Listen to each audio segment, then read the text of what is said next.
Oh, good afternoon and welcome. My name is Filip Ivanov. I'm the Chief Executive Officer of Asia Society Australia.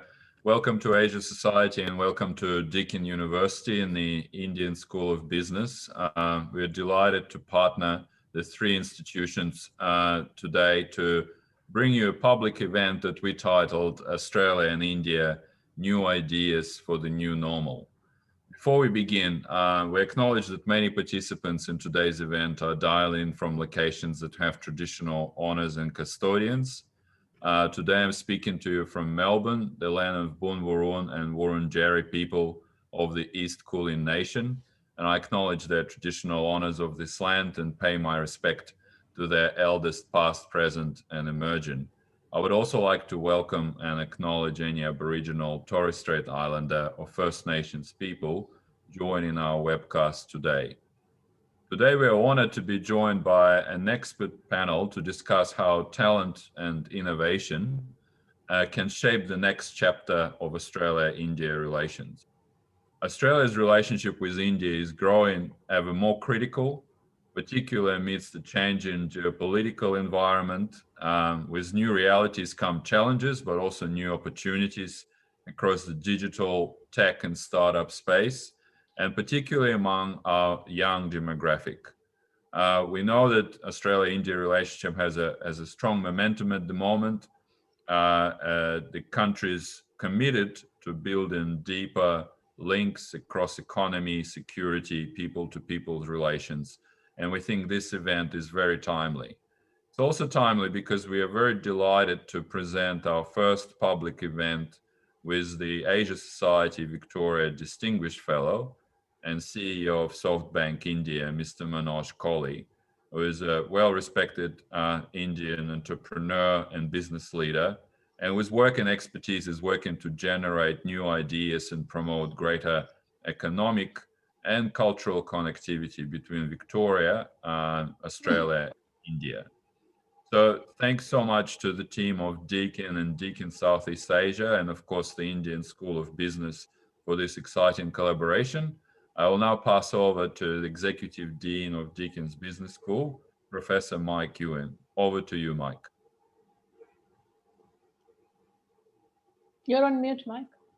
Sorry, thank you very much, Philip, and I too pay my respects to the First Nations peoples, both in India and in Australia. This is a very exciting event, I think, for two sets of reasons. I'm very excited.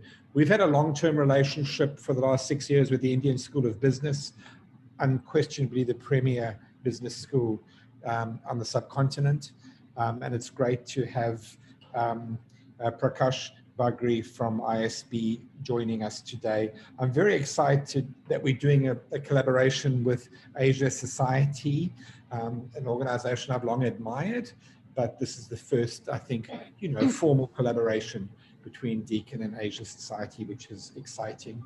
I'm very excited to have speakers of the caliber of Manoj Kohli, Daisy Maan, who I've known for a long time as well, Prakash, and of course, my very good friend Ravneet joining us. So we've assembled a great team, and I think we've got very good karma for this webinar. I'm also excited because of the timing and the relationship between Australia and India. It's a long-standing relationship. It goes back, in fact, arguably to the man after whom Deakin is named. Alfred Deakin was a very early pioneer in recognizing the strategic importance of India to Australia. But I like the title, the next chapter of the relationship. I think the relationship has plateaued to some extent, and the timing is opportune to strengthen the relationship and explore the next level of the relationship. And it just so happens that right now we've got COVID, and we've also got a very complex Sino-Australian relationship and a very complex geopolitical environment. Even without that, I think it would be time to take this relationship to the next level. But you add the geopolitics, you add COVID, and it brings a sense of urgency to rethinking what is potentially a very important relationship certainly for Australia, and I hope for India too. So I'm very excited, and I can't wait to hear what the panel has to say. I'll hand over to my colleague from the Indian School of Business, Prakash Bagri. Thank you, Mike, and thank you, Philip. Good afternoon and good evening, depending upon where you are. Thank you, Asia Society and Deakin, for this collaboration and running this extremely exciting program. Deakin has a long association with ISB and certainly with India, being one of the first business schools, if not the first one, to have actually set up its offices around in India. So over the past decade, we have worked across multiple opportunities of collaboration and partnership. And it is but timely that we're looking at this particular situation to figure out what could be new ideas for the coming days. On behalf of the Indian School of Business, it is my pleasure to welcome Manoj, along with all our other esteemed guests, Ravneet and Daisy, on this panel discussion, and also all the viewers who have dialed in from different parts of the world. As they say, every cloud has its own silver lining, and whereas we are in the midst of an unprecedented crisis of COVID, it does provide a great opportunity for our countries to deepen our association further. Australian cricketers, Australian chefs have always had a very strong association and fandom in India itself. And this is but opportune to see how Australian companies can also partake in terms of the huge opportunity that the Indian market provides and vice versa. India provides a tremendous opportunity for innovation and growth, and hopefully we'll use this time to drive into some of the specifics of what can help in terms of fueling it further. I won't keep you further from what promises to be a very interesting talk from Manoj, and we'll see you all on the other side. Thank you again. Thank you very much. A very good afternoon, good evening, ladies and gentlemen. It's an absolute pleasure on behalf of Deakin University to welcome you all on this very exciting panel discussion. I acknowledge the presence of Mr. Philip from the Asia Society, Professor Prakash from ISB, Professor Mike Ewing from Deakin University, Daisy Mann from Deakin University, and of course, our very distinguished guest of honor and speaker, Mr. Manoj Kohli from the SoftBank India, who is also a distinguished fellow of the Asia Society. I wish to convey my gratitude to Asia Society to put this together with Deakin University and for Indian School of Business to have partnered with us for this very innovative and exciting discussion. Both countries have set an ambitious bilateral economic agenda with the first release of Australia's India Economic Strategy in 2035 in 2018 and the upcoming release of India's own Australia Economic Strategy following the virtual summit between our two prime ministers, Prime Minister Morrison and Prime Minister Modi in July 2020. Although the momentum across our trading relationship had slowed significantly due to the global health and economic crisis, but current situation with the pandemic and a rapid global digitization has paved the way for new ways of thinking, particularly among our young generations. So what are these ideas to consider as citizens of both countries during these times most of us are considering as the new normal? What are those lessons which both countries can take from each other in these emerging times? And what is the startup ecosystem looking like?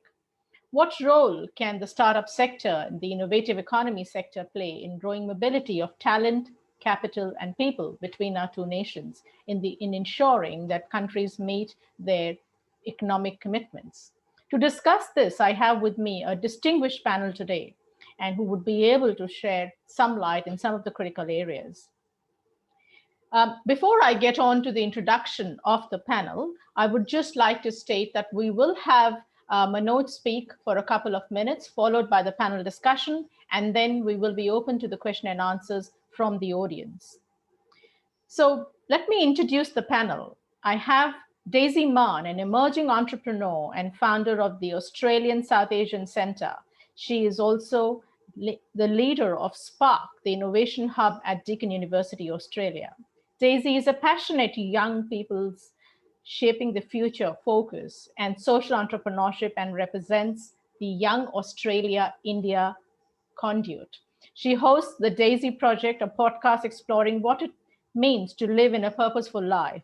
At 21, she served on the board of directors for Australia's largest community bank company, and at 22 was appointed as the youngest manager to lead entrepreneurship programs for over 60,000 students through Spark at Deakin University.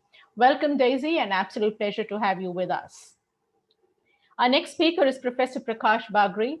He is the Associate Dean, Corporate Engagement and Clinical Associate Professor of Marketing at the Indian School of Business.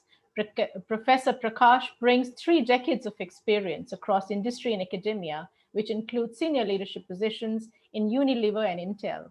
His last corporate role was as the Chief Marketing Officer for Intel South Asia. Over the past decade, Prakash extended his influence as advisor and consultant, also donning the role of faculty in leading business schools. His research interests cover innovation, technology, business models, risk and uncertainty, organizational capabilities, and partnerships and alliances. Welcome, Prakash. It's an honor to have you on this panel. Ladies and gentlemen, last but not the least, of course, our guest of honor, Mr. Manoj Kohli, Asia Society Australia Distinguished Fellow and Country Head, SoftBank India.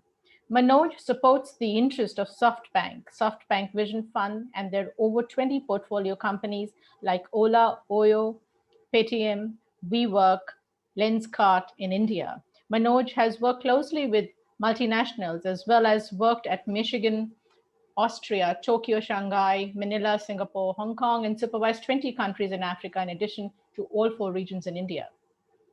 He is responsible for addressing government and policy-related issues, which will help these companies to achieve their full potential. Manoj brings along a wealth of experience through his global engagement for over 40 years in the corporate environment, including manufacturing and the telecom sector. Manoj, a very warm welcome and thank you for being with us. We are really looking forward to hearing your views. Ladies and gentlemen, please join me in welcoming our panel members and this discussion of how talent and innovation can shape the next chapter of the Australia-India relationship. Over to you, Manoj. Thank you. Thank you, Ramneet. Thank you to Mike, to Prakash, to Philip. Thank you to Deakin, ISB, and of course, Asia Society.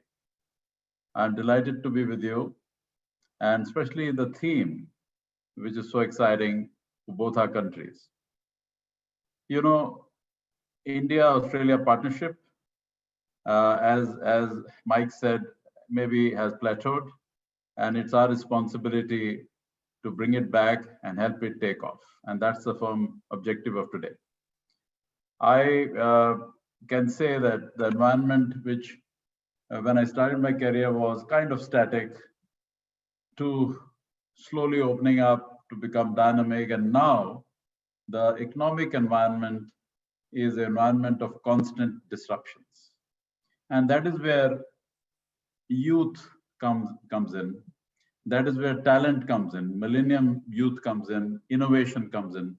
And I fully agree with the theme that talent and innovation will shape the next chapter of India-Australia partnership. Youth has new ideas, and I work with more than 20 companies, and all the companies are founded by very young, youthful founders.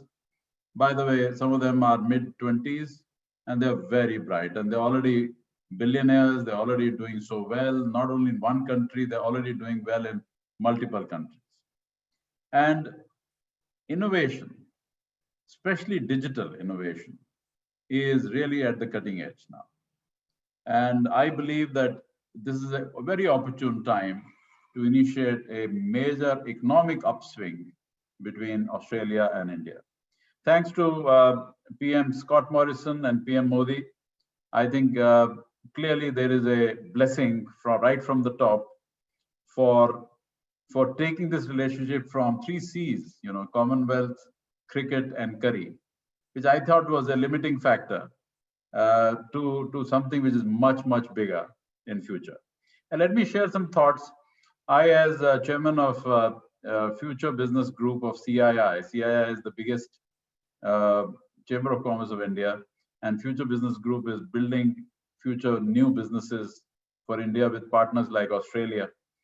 We have initiated some sectors. prioritize some sectors where India-Australia partnership can grow and shape a much bigger business for 2025. Let me start that and share with you which are these sectors. First and foremost sector is infrastructure, which includes roads, ports, energy, airports, all those. And India, you'll be surprised to know, has a target of investing 1.4 trillion US dollars in the next 5-6 years. Because infrastructure, the physical infrastructure in India definitely needs massive investments. And this is one area where a lot of Australian companies can come and invest. And I believe it'll be great because all these investments, all these ministries, all these partnerships have been very good in the past. Second is manufacturing. And as you know, supply chains are changing across the world. And India is getting a lot of manufacturing. I just read today about Apple. Apple coming into India in a big way, Tata's and Apple signing together for a major Apple manufacturing facility in South India.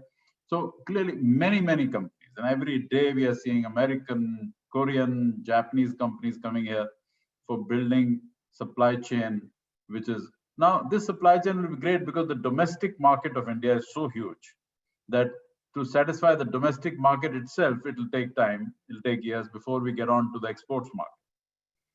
The third area is area of healthcare, which is very critical today, especially after COVID-19. And I believe India has a fantastic foundation of pharmaceutical sector, for example, vaccine. More than 50% of global production capacity of vaccine is in India. So as India will supply to the world, I'm sure the healthcare infrastructure can take help from Australia because Australia's infrastructure is great. And India needs a lot of medical healthcare infrastructural investments. The next one is education. And education in the past between India and Australia have been good. I will say very good start.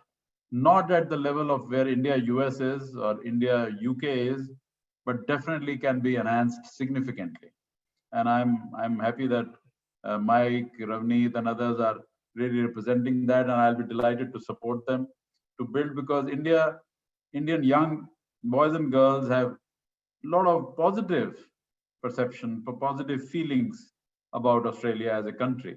So I think this is the right time to leverage that fully. And both ways.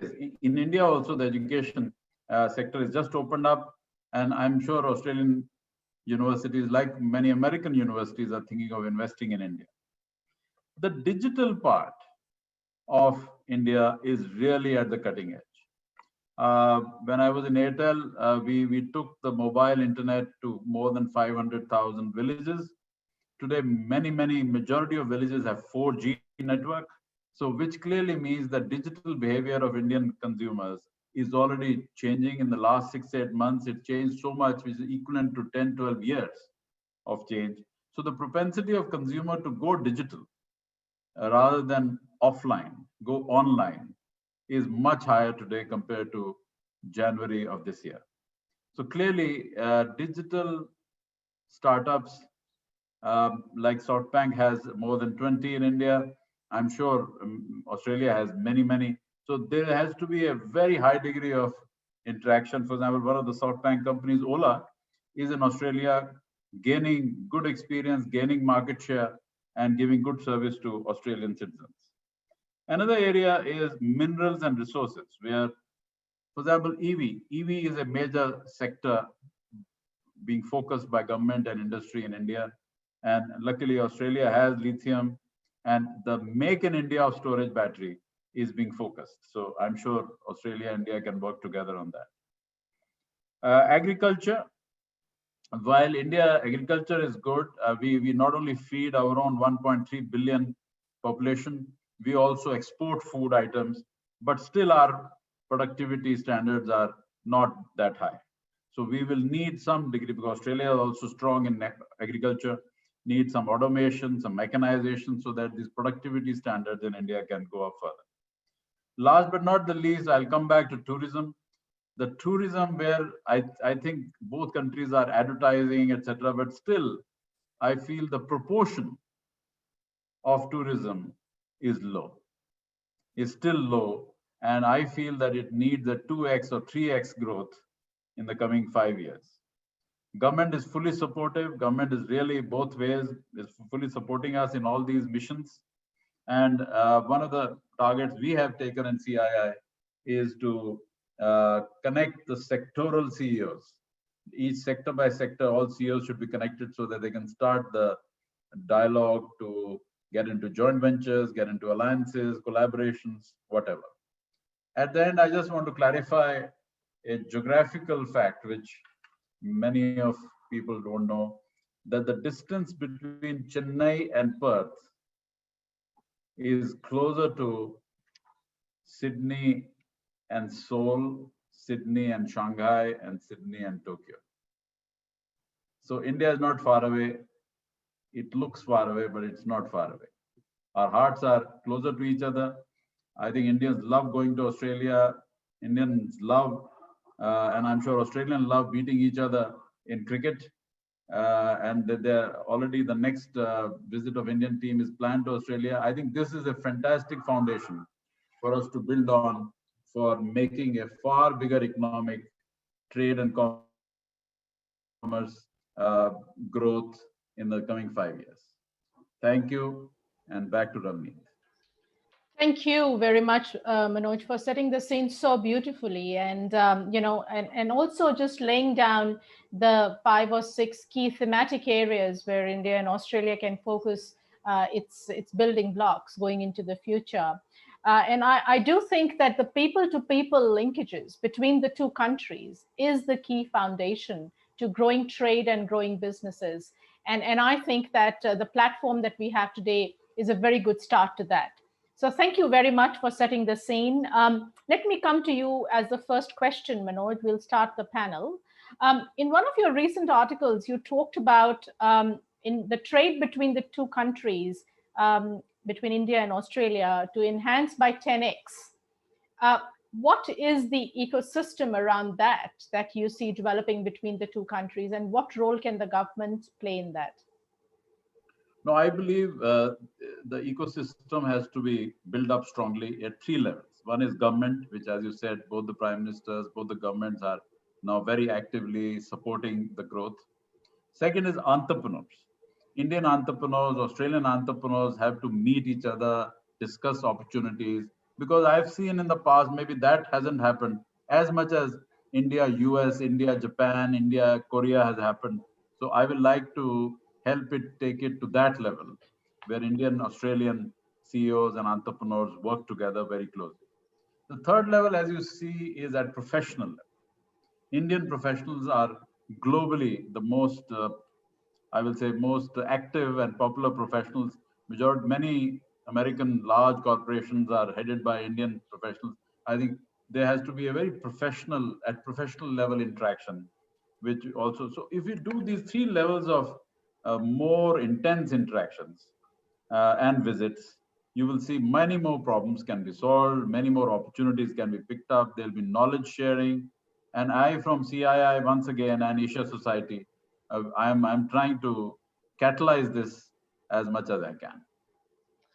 Thank you very much, because I think it's a very important part of what you say. I mean, I think G2G and B2B and then, people to people. I mean, this is the framework of a really robust partnership.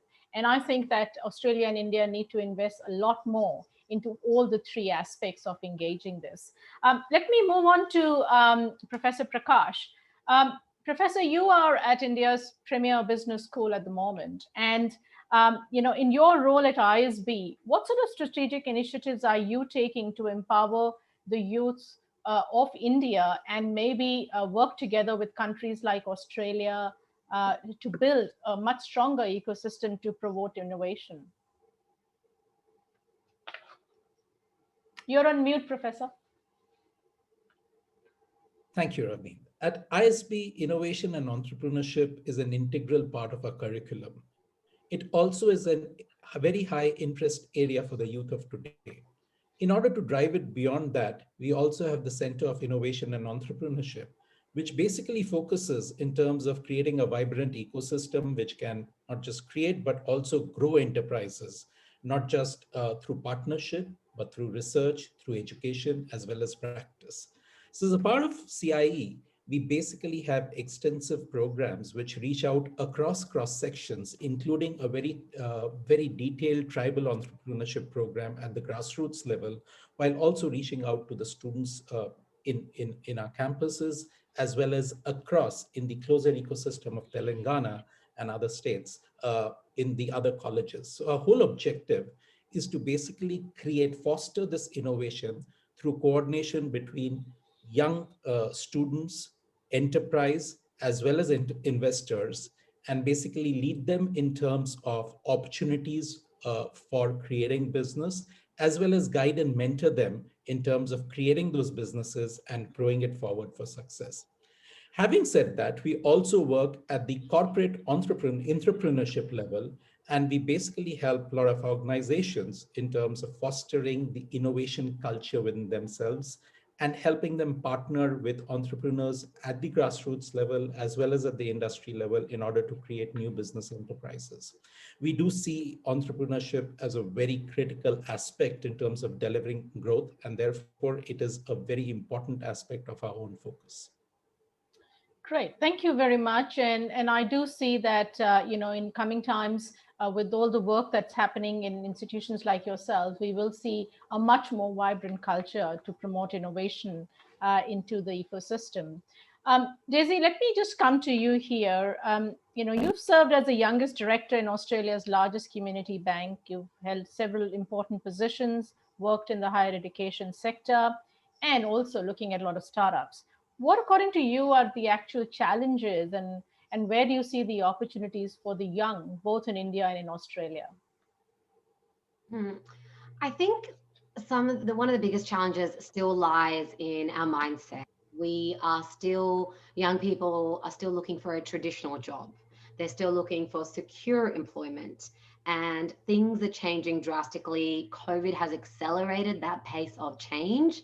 So what I'm noticing is there needs to be a huge shift in mindset for young people and also for our universities and institutions to realize that the future of work is likely to be, like what Manoj pointed out, digital work, online work, freelancing, launching startups, but those two are different. So I'd say one of the biggest challenges we have, which is also in and of itself an opportunity, is changing the mindset of young people and opening their perspective, because there's years and years of conditioning of you will do this degree, you will get this job, you will have security and stability. And COVID has just taught us what is security and stability when it comes to income, when it comes to a job. So I think that's one of our biggest challenges and opportunities. And I think there are organizations working on this, but not at the pace. I think we really need to lift that. When I spent a few months earlier in Punjab this year, interviewing, talking to people on the ground, understanding their prospects, a lot of young people waiting to go abroad, right? And for the ones not going abroad, they're not getting job opportunities. There's 500 million young people in India. If we can even fathom, Australia's population is around 25 million, 500 million young people in India. What are they going to do? Not all of them are going to become startup founders, but I think many of them will need digital literacy skills. That's not just how to use TikTok. I think that's how do I start building sites? How do I build a business online? How do I strengthen my ambition? And another big challenge I have to mention is of gender equality. I think one of the reports, a DFAT economic report released by the Australian government, was phenomenal with so much consultation. One of the big things it said is India will not reach its full potential if women do not have the same opportunities there. So it's got one of the lowest participation rates in the workforce for women in the OECD. So I think we need to recognize that. Often women are still, even when they start a business, their bank account is in their husband's name. All the financial matters are in their husband's name, or their partners, or their parents. So I think this financial empowerment and financial independence, financial literacy is also a challenge. And it's something we need to work towards in empowering women as well. Absolutely. And I think that, very well said. I mean, I think women empowerment is a very important part of growth for any economy, and especially with a large number in India. I think we really need to provide that ecosystem. So Manoj, you know, the economic strategies both between India and Australia are strengthening. There is a lot of commitment and there is a lot of facilitation for capital and for ideas to grow. How do you see the startup sector contributing to this, and is it showing any promise in your view as we speak? Startup system in India per se is today the fastest growing sector. It's all tech focused, it's all AI focused. I believe that Australia also has a similar enthusiastic startup situation.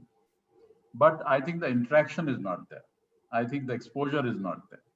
And I think that's really a bad news, because why is the exposure not there? I think it's our responsibility to initiate that. I feel that top 25 startups of India, and I'm already initiating this with Asia Society and CII, should be exposed. I actually, one of our portfolio companies, Ola, encouraged when they had a thought of going out of India, and Australia was the first step Ola took to go, and then they went to New Zealand and the UK and now Canada, etc. So the point I'm making is that there is a knowledge gap which we need to fulfill very fast, because there are a lot of digital startups in India which can benefit Australia's growth. Same applies to Australian. Let's say the top 10 of Australia, we should earmark and expose them to the huge Indian market. And can they come here on their own? Can they come here as a joint venture or work with another entrepreneur in India? How can this happen? I think we just have to connect the dots as early as possible. We also have to get entrepreneurs to get together regularly. Because frankly, till the entrepreneurs get together, sit down, discuss opportunities, this connecting the dots will not happen. So that is one of the major efforts we will initiate now. Yeah. So Manoj, since you do wear multiple hats, and you sort of are leading SoftBank, but you're also wearing this hat of Asia Society and CII, can you tell us the 2 or 3 things that you think will happen in the near future for the benefit of our viewers, so they can take a note of that and make sure that they can be inclusive and participative in building these blocks of the Australia-India relationship? Can you tell us about the 2 or 3 key initiatives that you think will come up in the next couple of months? No, I feel digital is definitely a high priority of both the countries. So I think this initiative we've already talked about, and now we have to put into action. Just because of COVID and travel restrictions, I think we haven't actioned it, but I think in maybe 3 months to 6 months, all this will be actioned. So 21 is a big action time for digital in both the countries. The second area, as I said, is major investment opportunities in infrastructure. Now, how many countries in the world will have infrastructure plan for $1.4 trillion? How many countries? I mean, I don't think anyone in the world is having such a major. So I don't think that exposure is there in Australia. So I am initiating through CII and Ministry of Finance that exposure, so that a lot of entrepreneurs in Australia who are infrastructure related, energy related, renewable energy especially, should be welcome into Indian market. The third area is manufacturing, as I said. Very, very major focus in India. Indian government is giving incentives to electronics, to medical equipment, and many other sectors where they're encouraging entrepreneurs to come and seek market, but also for exports into Middle East, Africa, etc., and Asia, of course. So these could be the top 3 initiatives on the business side. Yes, on the people side, it'll continue with tourism, continue with cricket, continue with Bollywood, and many other areas. But I think I would like to personally focus much more on the business side, because that is something where opportunities are much more. Great, thank you very much. And of course, Australia has earmarked all manufacturing as one of the key aspects and growing sectors within Australia as well. And I think the government is committed to actually growing that sector. So there are immense opportunities between the two countries to look at manufacturing infrastructure and the whole digital space. Coming to you, Prakash, India does have a unique startup landscape with immense opportunity and scalability. How is it different? And if you were to talk to our colleagues from Australia, what would you say to them is the key reason to look at India vis-a-vis other countries? What is the uniqueness about India that we bring on board? See, the first point about India, which has been really well established, is the sheer size of it. So it's size from a market as well as it's a size from a talent. And I think Manoj did touch upon the aspect of Indian talent being an integral part of global corporates as well as the global startup ecosystem. So it certainly provides a ready market to accelerate the pace of any startup's growth.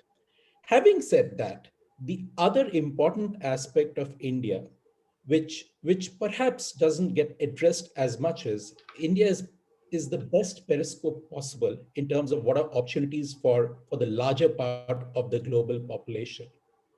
So if you have to basically understand what are the requirements for a developing market, there is no better test market than India itself. Because India is not really one homogeneous market, and the kind of opportunities which you get depending upon the cross section, the different cultures, the different areas and locations is for a startup to really mushroom. And it's these products and services which then get created, which find a ready market in other parts of the world also. The third aspect, which becomes very critical from a startup ecosystem, is given India's own stage of development and the fact that infrastructure is at a different level, the kind of solutions which you create are quite unique compared to the solutions which you would create from a developed market standpoint. For example, take how we basically created mobile payments. So one of the advantages which the digital environment provides us is we don't really need to be dependent upon the legacy roadmap in order to arrive at a particular stage. And the Indian market with top-notch digital infrastructure at the same time with challenges of physical infrastructure provide a different accelerated mode of harnessing innovation and making it relevant for other markets. And so to that extent, I would say the combination of these factors makes India really attractive for not just the local market itself, but also in terms of creating products and services which have relevance across a much broader cross-section. Great. Thank you very much for those comments. And I think that, what COVID has taught us that one can do business, maybe not to the extent that we would have liked to, but one can continue to do business digitally as well. So I would say that not waiting for, things to open up, we should start initiating more dialogues and more interactions, even digitally while we speak between our two nations to foster the economic growth between our two countries, even in these pandemic and difficult times. Let me come to you, Daisy. You lead Spark at Deakin University, and which is a hub for young talent. Can you think of a really interesting case study or an example that you think you can talk about to our audience, which you think provided the digital technology and education institution base and success which came out of that between the two countries, which gives a platform for our colleagues in this forum to think about how this can be featured in action in their parts of the world? I think in thinking about that, I think with Spark specifically, one of the startups that's been really interesting, which you may be familiar with, is one called Lemonade, because the founders, there's one in the US, Casey's in the US, ours is doing his, I think his MBA or his master's in Australia at Deakin. And then I think you've also got one of the founders, I think is in Europe and France somewhere, but two of them are from India and they have more team members in India as well. And they've built a sort of like a social I guess it's a social media application where they bring brands and events and online experiences. Originally, they were founded before COVID. So to see them pivot and change has been phenomenal. And for them to they first came into our program, I think they knew a lot of things, but then they were very humble and they learned where their shortcomings were through our accelerator program. But I think that as an example is phenomenal. This team from day one has been remote, right? So the way Casey talks about this team, I think is really, they've embedded a remote work culture from the beginning. So it can be done. You can have founders across the world and still develop your startup. And I think Lemonade is a good case study. I think in general, in terms of when we look at this space, like Manoj said as well, we do need to build more relationships with young entrepreneurs. For example, I think symbolism does not necessarily equate representation. And I think we need to remember that, because we can't just say young people, the youth, and then we give them a seat. We give them a seat at the table, and then when they want to have some power or make a decision, we're like, shush, shush, you're just here for the photo opportunity. I think it's really important that we actually give young people a voice. And unfortunately, that does often involve giving up some power and some control for the older generation.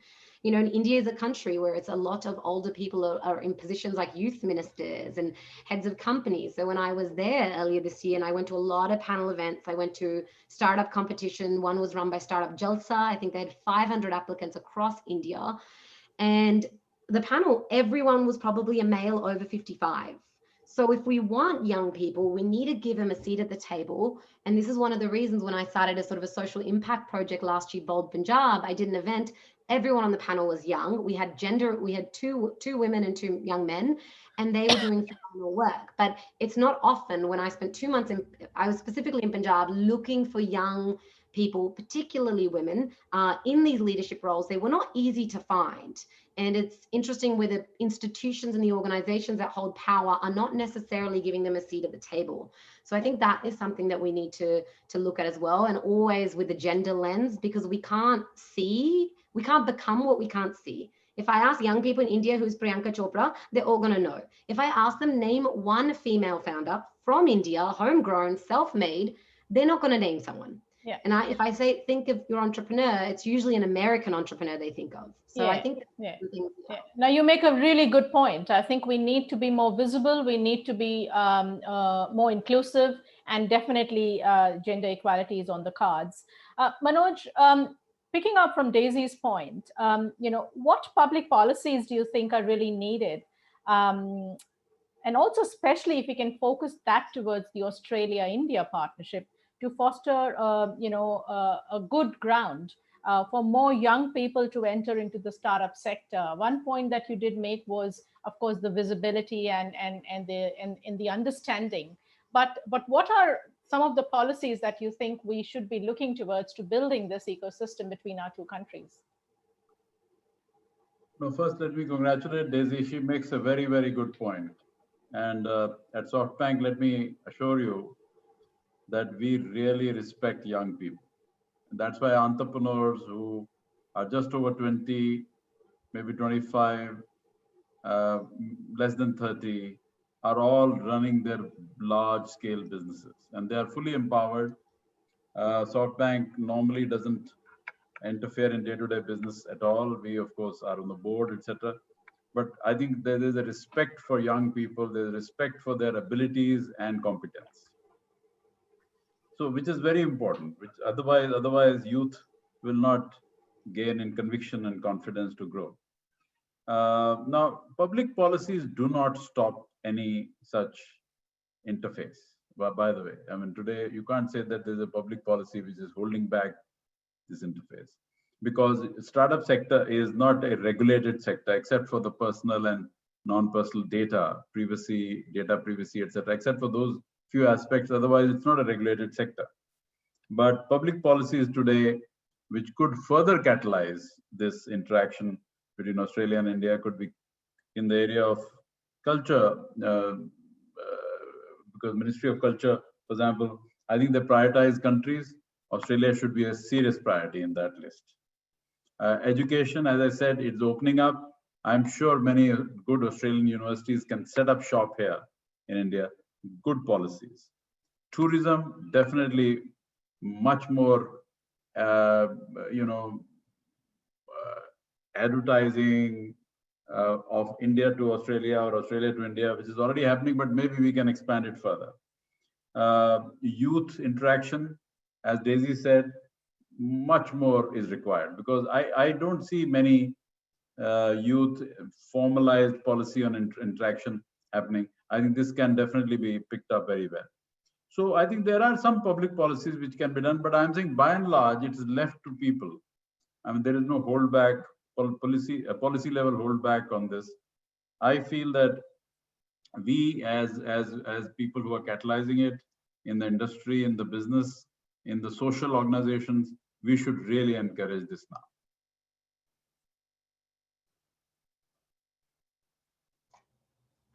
Sorry, we will open to questions from our participants. And the first question that I'm going to take is again coming on to the point about this is talking about what are we doing in India to ensure women are taking part and feeling secure in the startup sector.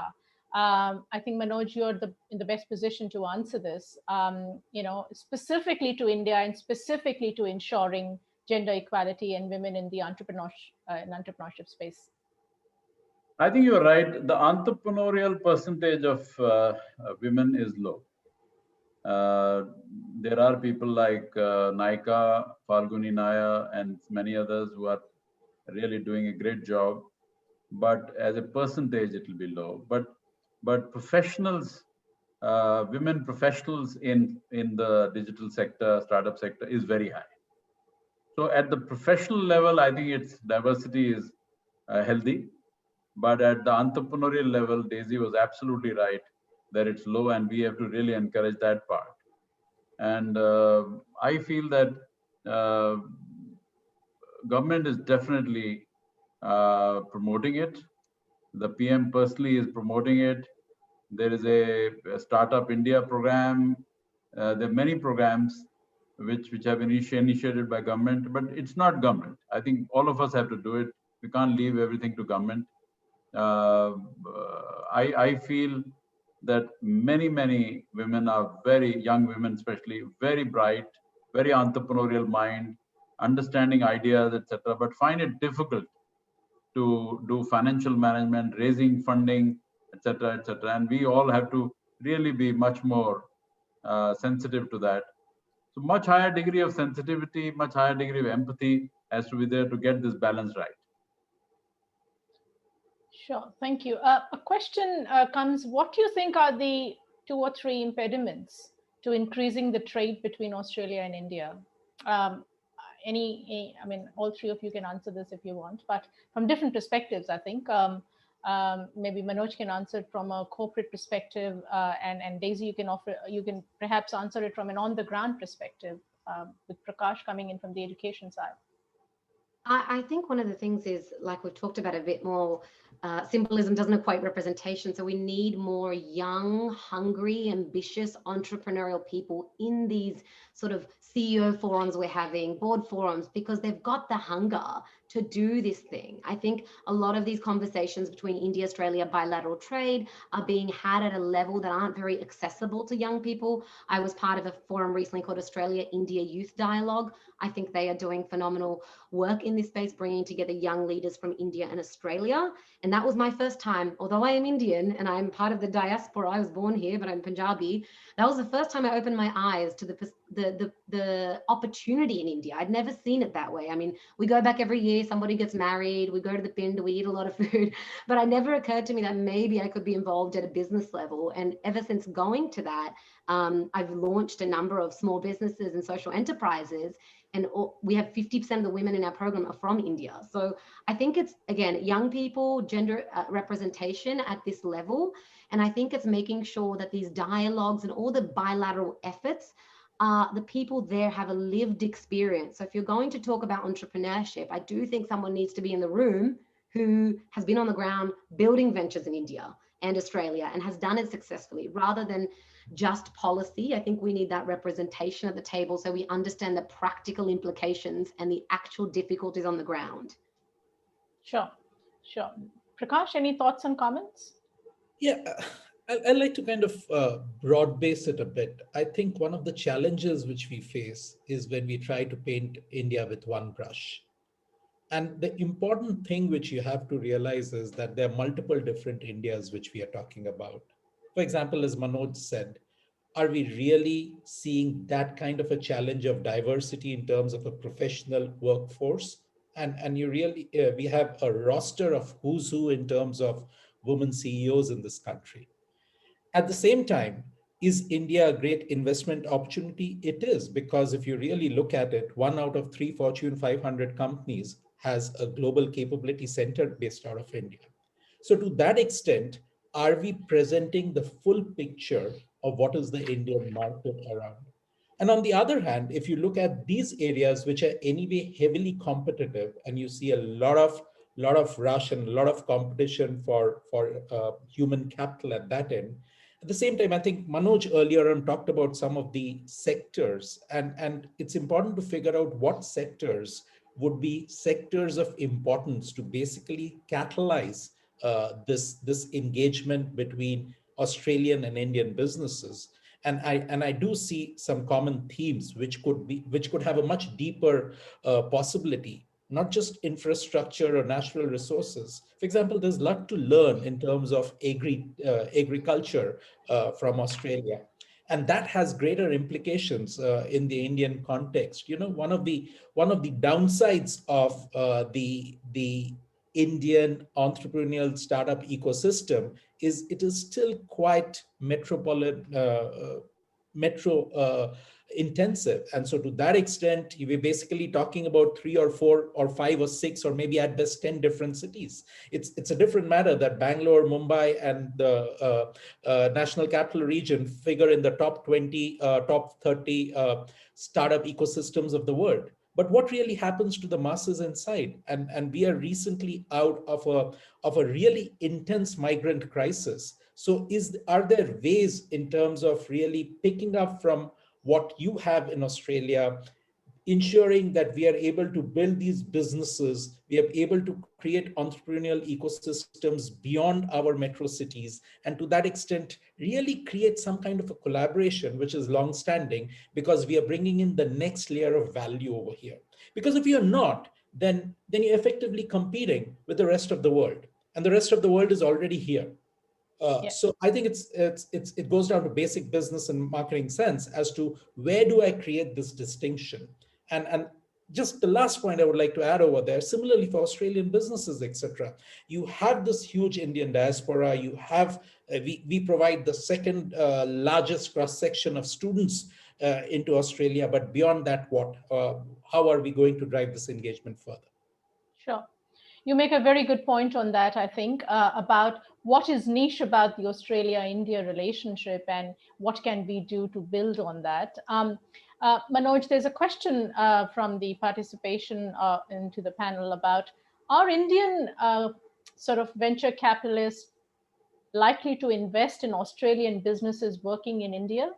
And if yes, how can we foster that engagement? The answer is yes. The only thing is that the first is the prioritization. In the past, the prioritization has been low because there are many other countries which are fighting for the top 5, top 10 slots. And second is intense interaction and visits. Because I feel that both the young managers, young professionals and entrepreneurs will love to interact, love to share opportunities, but also make investments. If an Australian startup company firm comes here with a great idea, which is mass idea, because any idea which is affordable idea will be great for India. Let me tell you, India needs a lot of affordability ideas in any sector.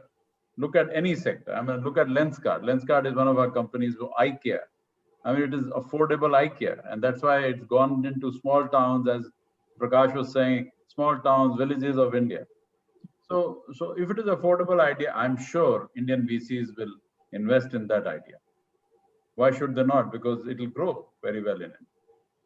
So I guess this is for the Australian people that, sort of businesses that are listening to us, that India is a very attractive and intense and a scalable market. So if you've got some good ideas and if you are looking at doing business with India, do come and talk to, come and talk to us, come and talk to CII, and come and talk to various platforms that can help you establish better business connections and ties with India for scalability of your products and services. Because like Manoj said, this is the time that India needs a lot of innovation and a lot of startup initiatives, both within India, in partnership, in collaboration, and with direct investment and focus.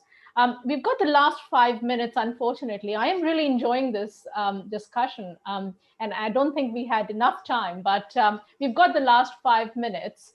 So I'm just going to ask each one of you to give us your 2 points about what you would like to leave us and the people that are listening to this, your 2 last minute thoughts. Let's start with you, Daisy. Sure. I think you put me on the spot there.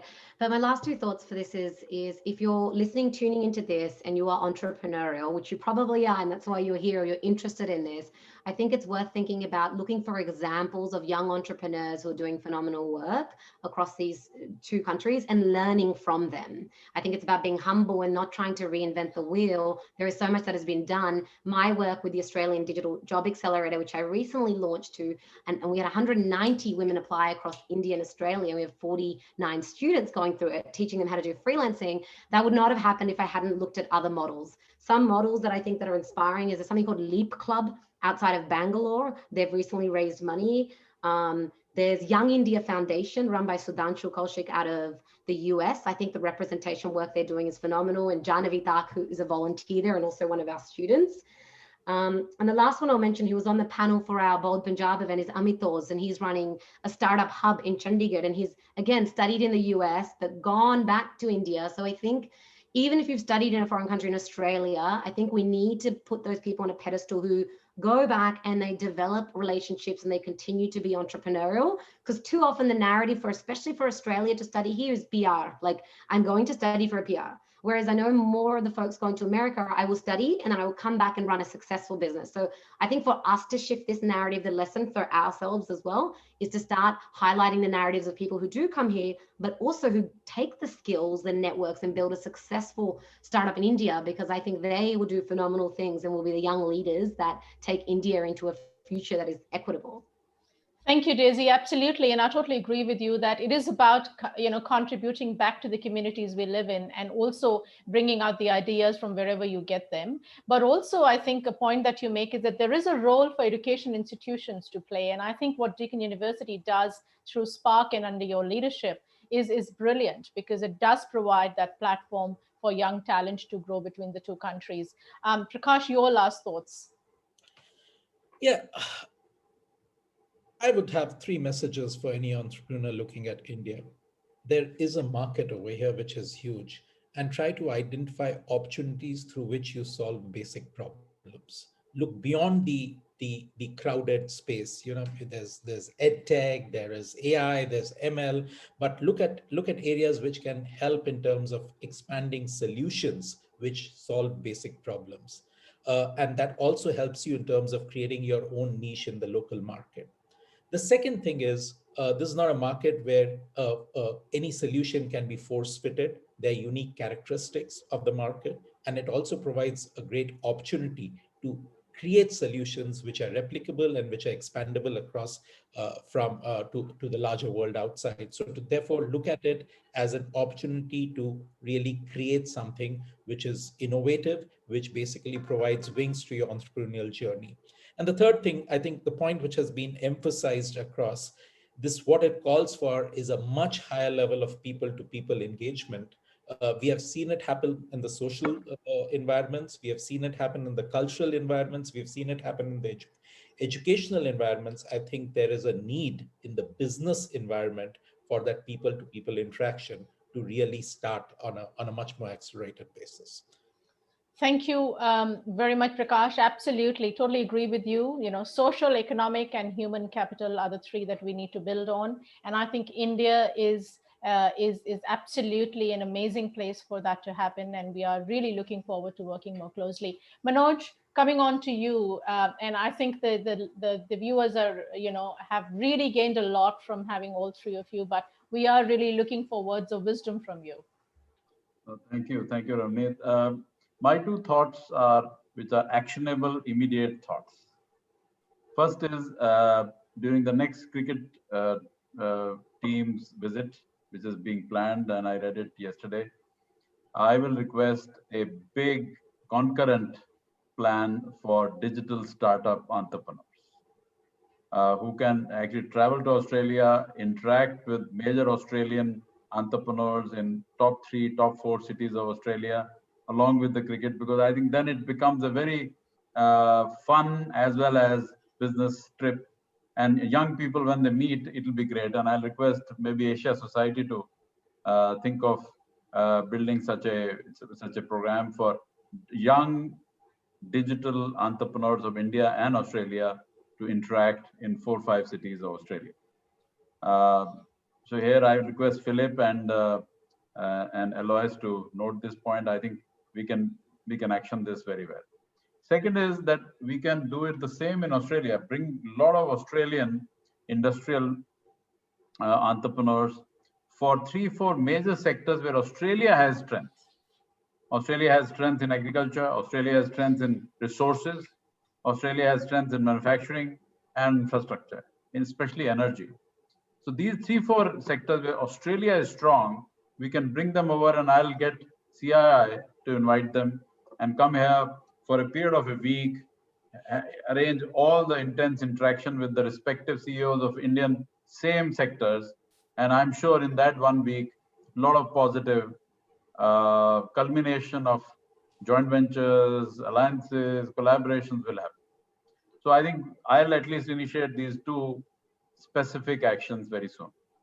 Fantastic. I love the enthusiasm and I love the actionable items. And can I say on behalf of, I have my dean here, and I know my vice chancellor will be very happy. Can I say on behalf of Deakin University that we would be very, very happy to partner with you on the delivery of these 2 initiatives. And I do know that the Indian School of Business, will also be very keen to host and partner these wonderful initiatives between the 2 countries. I also know that we have Michelle Wade from the Victorian government, and I know that she is listening to me because she's been showing me a beer glass that she's sitting with. So I do know that the Victorian government will be very keen to support these initiatives, because I think the aim is the same for everyone: more engagement, more outcome, and more collaborations between our 2 countries. So on that note, I'd like to thank you all for being on this panel. I've really enjoyed talking to you all, and there are some great ideas that have come out of this.